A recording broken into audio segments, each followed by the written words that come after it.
Քրիստոսի սավառ տարի վերջում, երբ Ասովեստանում սկսվեցին պարբերական խաղաղությունները, այդ ընթացքում սկսվեց Վանի թագավորության ընդարձակման շրջանը։ Վանի թագավորության ամենամեծ ընդլայնման ժամանակը Աքիշտի 1 և նրա որդու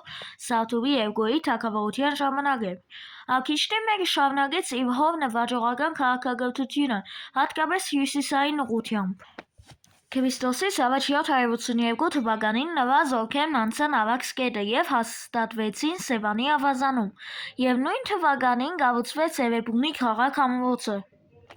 Հարավային և արևմտյան ուղղությամբ արշավանքներն ևս հաջող էին, և դա շահերի բախում էր Ասովեստանի շահերի հետ։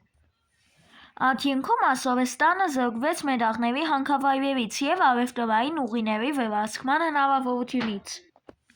Աքիշտիի կատարած ռազմական արշավանքների միջոցով թագավորությունը նոր տարածքներ գրավեց։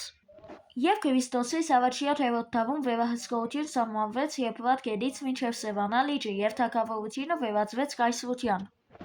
Սավթուրի 2 արքայի օրոք Վանի տերությունն հասավ աննախադեպ վերելքի։ Նրան կոչում էին արքայից արքա,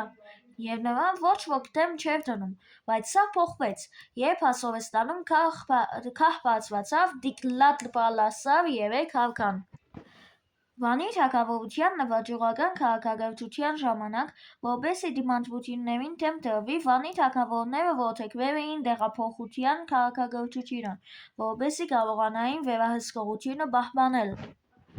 Քրիստոսի սավառ 745 թվականին Ասովեստանում քահ բարձրացավ Տիգլաթ-Պալասար 3 արքան և կարողացավ կրկին ոտքի կանգնեցնել Ասովեստանը։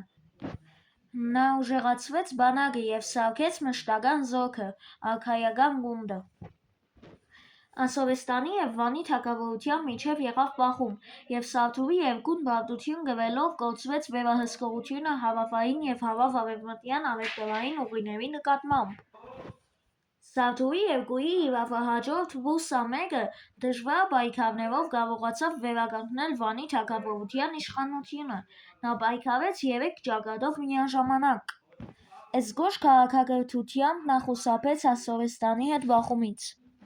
Սակայն Քրիստոսի սավառ 714 թվականում Ասովեստանի Սարգոն 2 արքան մեծ բանակով ներմուժեց Վանի թագավորությունը,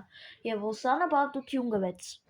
Բայց Վանի թագավորությունը չկործանվեց, այլ հաջորդ արքաներին հաջողվեց վերականգնել տարածքը և վերանվաճել Մուսասիրը։ Վանի թագավորության կործանման մասին պատկերացումները հստակ չեն, կան տարբեր վարկածներ։